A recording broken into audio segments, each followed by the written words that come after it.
మనం ఎప్పుడే కానీ భగవంతుని యొక్క పటము, భగవంతుని యొక్క ముఖము తూర్పును చూస్తున్నట్టు ఉండాలి. మనం ఎక్కడ కూర్చొని పూజ చేస్తున్నాం అన్నది లెక్క కాదు.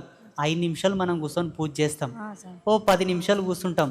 మరీ ఓపిక ఉన్నాడు ఒక అర్ధ గంట కూర్చుంటాడు, ఇంకా ఓపిక ఉన్నాడు గంట కూర్చుంటాడు. కానీ మిగతా సమయం అంతా భగవంతుడు ఏ దిశను చూస్తూ కూర్చోవాలి? చాలామంది ఫోటోలు ఈశాన్యంలో పెట్టాలంటారు. ఈశాన్యంలో మీరు ఫోటోలు పెట్టాలన్న ఒక సత్యాన్ని ఎరిగినరు, కానీ ఇంకొక అసత్యం మర్చిపోయినరు. ఈశాన్యంలో అగ్ని వెలగకూడదు. మరి మీరు దీపం వెలిగిస్తే ఏ దిశలో అగ్ని వెలుగుతున్నట్టు? ఈశాన్యంలో.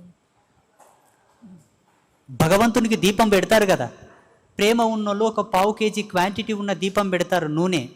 ఇంకా భక్తి ఉన్నోళ్ళు అఖండ దీపం పెడతారు, ఒక 1/2 కేజీ నూనె బట్టే దీపం పెడతారు, దీపం వెలిగిస్తారు.